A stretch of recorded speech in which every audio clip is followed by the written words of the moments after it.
बिस्मिल्लाहिर्रहमानिर्रहीम इन्नल्लाह व मलाइकतहु युसल्लूना अलन नबी या अय्युहल्लज़ीना आमनू सल्लु अलैहि व सल्लिमू तस्लीमा सल्लल्लाहु अला हबीबिही सय्यदिना मुहम्मदिन व आलिहि व अस्हाबिहि वसल्लम।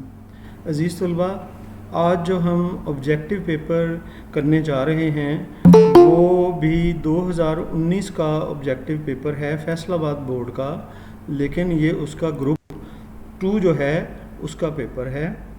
तो इससे पहले आप ग्रुप 1 का पेपर 2019 का ऑब्जेक्टिव का इंग्लिश का कर चुके हैं। तो आज हम इसी का ऑब्जेक्टिव पार्ट जो कि ग्रुप 2 का है ये करने जा रहे हैं। चलें जी, हम इसको शुरू करते हैं। हमारा जो पहला वर्ड है बेटा ये है कॉन्स्ट्रू। कॉन्स्ट्रू का वर्ड जो है ये हमारा फर्स्ट वर्ड है। इसका सिनोनिम जो है वो क्या होता है हम उसको देखते हैं, अभी तलाश कर लेते हैं। कॉन्स्ट्रू का मतलब होता है तर्जुमा करना, किसी चीज़ की ट्रांसलेशन करना। ठीक है जी। इसमें अब आपका पहला वर्ड जो है वो बिल्ड है, इसका मतलब ये नहीं होता। ठीक है। अब दूसरा हम बी ऑप्शन में हम देखते हैं तो हमें इंटरप्रेट की, बिल्कुल आप सही कह रहे हैं, इंटरप्रेट का ऑप्शन सही है। इसका मतलब भी होता है ट्रांसलेशन करना। Very good. इसके बाद हम आगे सेकंड ऑप्शन में चलते हैं। हमारे पास वर्ड आ रहा है बिविल्डरमेंट। बिविल्डरमेंट का मतलब होता है बेटा परेशानी। परेशानी इसका मतलब होता है। अब अगर हम परेशानी को सामने रखें तो हम नीचे अगर हम देखते हैं तो हमारे पास पहला ही वर्ड जो है वो कन्फ्यूजन है। कन्फ्यूजन का मतलब भी होता है परेशानी। ठीक है जी। तो इसलिए ये सही है। अब अगर हम अब तीसरे की तरफ आते हैं तो वहाँ पर हमें लफ्ज़ लिखा हुआ मिलता है हॉलीगन्स। हॉलीगन्स हॉलीगन होते हैं जी, गुंडे होते हैं, बदमाश लोग जो होते हैं उन्हें हम हॉलीगन्स कहते हैं। अब हॉलीगन्स के लिए नीचे की ऑप्शन में पहला हम ए देखते हैं तो वो डिसेंट। डिसेंट तो कहते हैं बदतमीज़ को, अच्छे को, इसलिए वो तो हॉलीगन। हाँ जी, बिल्कुल आपने सही अंदाज़ा लगाया। इसमें जो लफ्ज़ है विकेट, ये जो है इसका सिनोनिम है हॉलीगन्स का। ये बिल्कुल आपने सही अंदाज़ा लगाया। इसके बाद हम आगे चलते हैं। हमारे पास वर्ड आ रहा है जी कैडीज़। कैडीज़ हम छोटे बर्तनों को कहते हैं, छोटे डब्बों को कहते हैं कैडीज़, जिसमें से कि हम चाय वगैरह के लिए चीनी ले ली, पत्ती ले ली, कोई इस तरह की चीज़ ले ली तो हम कैडीज़ बोलते हैं। तो इसलिए अगर हम छोटे डब्बों के हवाले से वर्ड नीचे तलाश करते हैं तो पहला भी नहीं है, वो लार्ज बास्केट होती है, बड़ी बाल्टी। पिक्चर हम घड़े को कहते हैं, बकेट हम बाल्टी को कहते हैं। और नीचे जो डी में ऑप्शन है ना स्मॉल बॉक्सेस, स्मॉल बॉक्सेस की ये ऑप्शन जो है ये कैडीज़ के लिए ठीक है। ये मिस्टर चिप्स में से लिया गया है। अब आगे अगर हम चलते हैं तो हमें वर्ड मिलता है जनाब रिवोल्ट का। रिवोल्ट कहते हैं बगावत को। बगावत के लिए अब हमने वर्ड तलाश करना है और हम नीचे वाली ऑप्शंस को देखना शुरू करते हैं। तो ए ऑप्शन में हमें जो वर्ड मिलता है वो है म्यूटिनी। म्यूटिनी जो है वो बगावत को ही कहते हैं, तो इसलिए पहली ही ऑप्शन हमारी जो है वो करेक्ट हो गई। अब उसके बाद हम चलते हैं नीचे वाली ऑप्शन की तरफ। नीचे वाली ऑप्शन में हमने देखना है कि कौन सा वर्ड है, ये अंडरलाइन हुआ हुआ हमें नज़र नहीं आ रहा, इसलिए मैं बेटा खुद आपको इंडिकेट करता हूँ कि कौन सा वर्ड अंडरलाइन होना चाहिए। हिट ऑन का वर्ड जो है ना, हिट ऑन, ये जो था जी अंडरलाइन इन्होंने करना था, किया नहीं है, मैंने आपको हाईलाइट कर दिया। अब नीचे से इसकी ऑप्शन भी तलाश करते हैं। नीचे से ऑप्शन तलाश करने के लिए अगर हम ए ऑप्शन को देखते हैं तो वहाँ लिखा है सा। सा का मतलब होता है देखना, लेकिन हिट ऑन का मतलब होता है किसी चीज़ को दरियाफ्त करना, इसलिए ये जो सा है ये ठीक नहीं है। बी कंट्रोल्ड है, कंट्रोल भी ठीक नहीं है। और सी में है लिसन। हाँ बिल्कुल, दरियाफ्त करने का मतलब होता है डिस्कवर्ड, इसका मतलब है ये डिस्कवर्ड वाली ऑप्शन आपकी करेक्ट ऑप्शन है। अब हम मज़ीद आगे चलते हैं। आगे अब अगर हम चलते हैं तो हमें वर्ड मिल रहा है बेटा जिसका हमने ढूंढना अनकैनी। अनकैनी का वर्ड जो ये है इसका मतलब दो तरह से होता है। कोई ऐसी चीज़, यूनिक चीज़ जो अजीब हो, यूनिक हो लेकिन बेमिसाल हो। ठीक है ना, बेमिसाल चीज़ हो लेकिन यूनिक हो। तो उसके लिए हम अनकैनी इस्तेमाल करते हैं। और इसको अगर हम अपने जहन में रखते हैं, नीचे से ऑप्शंस को देखते हैं अनकैनी के हवाले से, तो ए ऑप्शन में सिंपल लिखा है, इसलिए जो लाजवाल, अच्छी, बेमिसाल, अजीब लेकिन अजीब चीज़ वो अनकैनी सिंपल नहीं हो सकती, ऑर्डनरी भी नहीं हो सकती, ऑर्डनरी आम होती है। ह्यूमरस जो है वो मज़ाहिया होती है, ये इसका मतलब तीनों ऑप्शन नहीं है। चौथी ऑप्शन रिमार्केबल, इसका मतलब होता है फ़कीदुल मिसाल, बहुत अच्छी, ठीक है ना। ये जो है ये ऑप्शन बिल्कुल उसके साथ मिलती है, इसलिए हमने इसको करेक्ट कर लिया। अब हम अपने 8वें सेंटेंस की तरफ चलते हैं। 8वें सेंटेंस में हमारे पास जो वर्ड है, अंडरलाइन वर्ड है बेटा, वो है गास्टली। गास्टली का मतलब होता है खौफनाक, ठीक है जी, खौफनाक तौर पर। अब नीचे अगर हम इसी ऑप्शंस में से तलाश करते हैं तो हम ये देखते हैं कि पहला वर्ड है सिंपली। सिंपली का तो कोई लेना देना नहीं है गास्टली के साथ, हम इसे छोड़ देंगे। और बी जो है हॉरिबली, हॉरिबली का मतलब होता है दहशतनाक तौर पर, खौफनाक तौर पर। इसका मतलब है गास्टली और हॉरिबली ये सिनोनिमस ऑप्शंस हैं, ये सिनोनिम्स हैं, ठीक है। पीछे से बेटा अपना माइक बंद रखिएगा, जब बात करनी है तो फिर माइक ऑन करना है। अब नीचे वर्ड आ रहा है बेसमेंट। बेसमेंट कहते हैं तह खाने को, आपको पता है, जो ज़ेरे ज़मीन गोदाम होता है उसको। इसके अब हम बेसमेंट के हवाले से अगर ऑप्शन बेटा तलाश करते हैं, पहले को हमने ए में देखा, वो लिखा हुआ है फर्स्ट फ्लोर, तो बेसमेंट नहीं हो सकता। एटिक भी जो है नीचे वाले फ्लोर के ऊपर जो छोटा कमरा होता है वो एटिक होता है, इसलिए वो भी नहीं हो सकता, ये भी ऊपर है। सीलिंग, सी ऑप्शन में है सीलिंग, सीलिंग भी छत को कहते हैं, नीचे से नीचे वाली साइड छत की, ये भी नहीं है।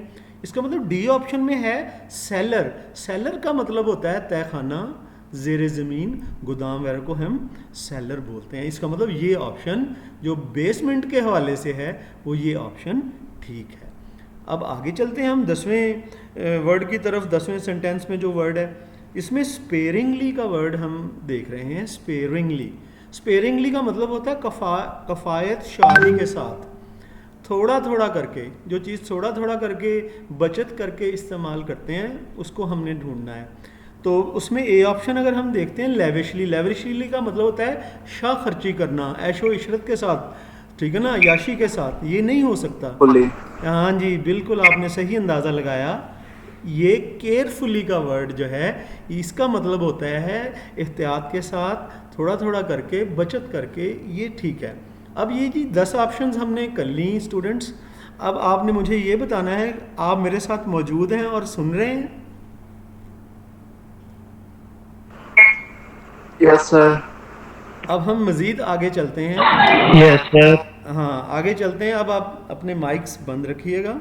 आगे चलते हैं, हमने फिल इन द ब्लैंक करनी है और प्रेपोजिशन को ढूंढ के नीचे से ऑप्शंस में से वो करना है।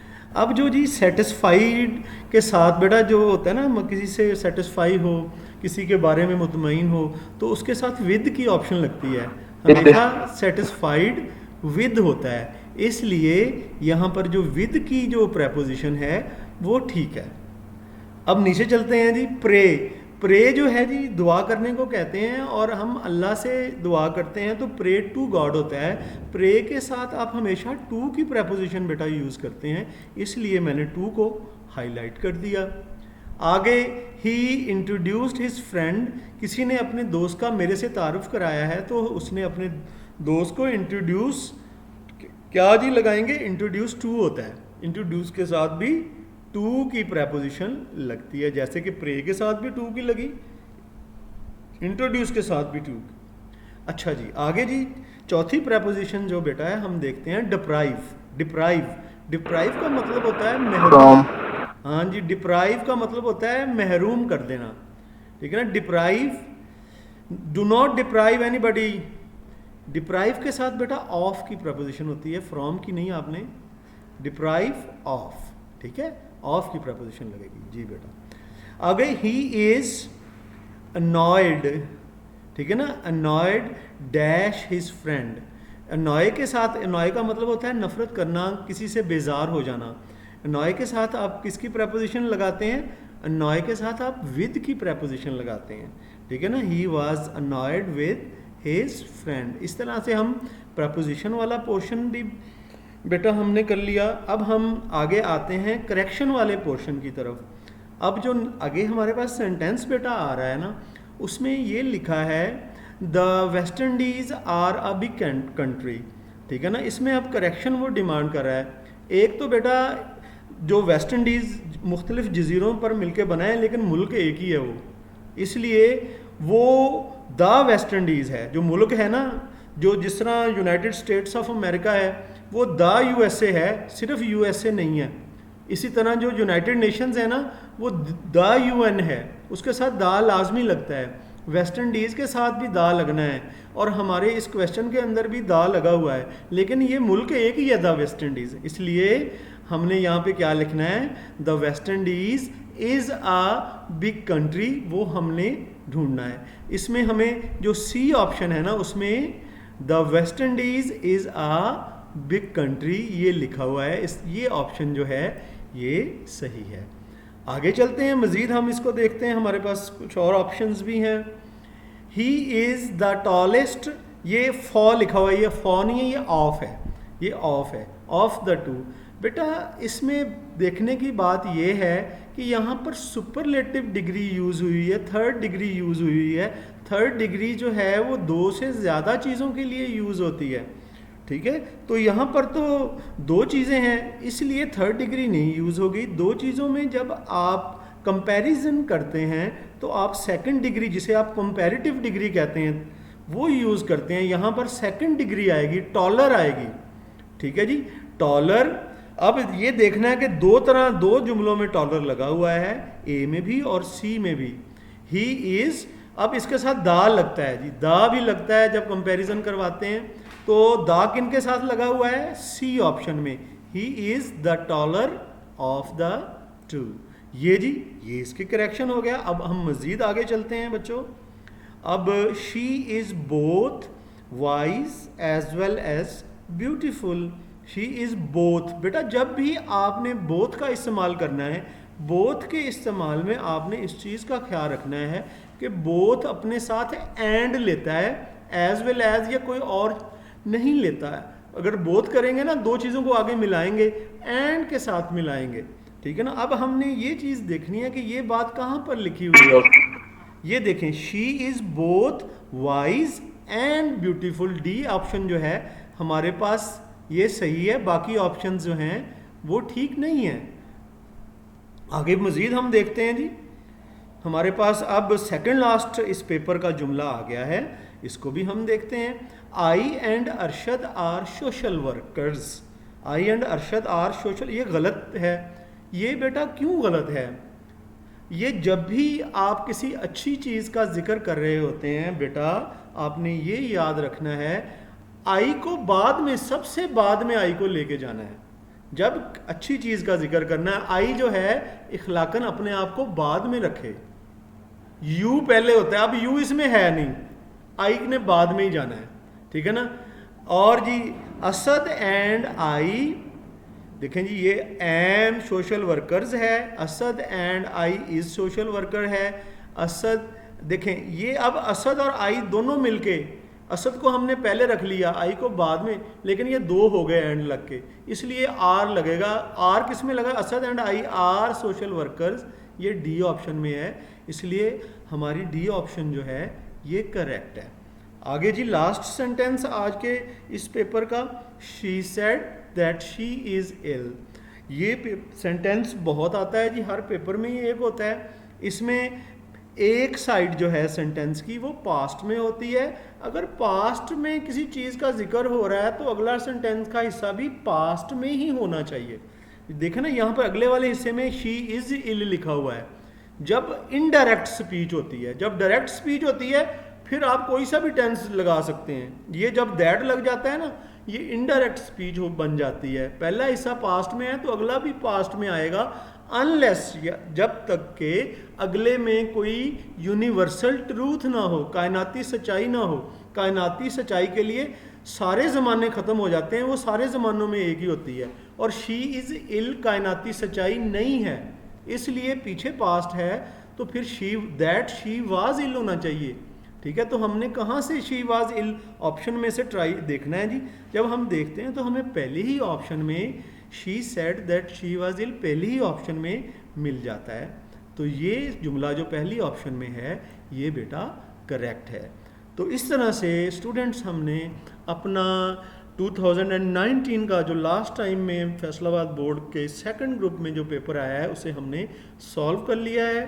पेपर में जाने से पहले आप इन पेपर्स में जो हम साथ कर रहे हैं, अगर आप इनको देख के जाएंगे, ये वीडियोस 15-15 मिनट की बन रही हैं, अगर आप इनको देखते जाएंगे आपकी ऑब्जेक्टिव की तैयारी काफ़ी हद तक हो जानी है और आपने ऐसा करना है। अब आप मुझे इजाज़त देंगे और फ़ी अमानिल्लाह इंशाल्लाह अगले पेपर के साथ फिर आपके साथ दूसरे बोर्ड के पेपर्स के साथ भी हाजिर होंगे। फ़ी अमानिल्लाह, अल्लाह हाफिज़।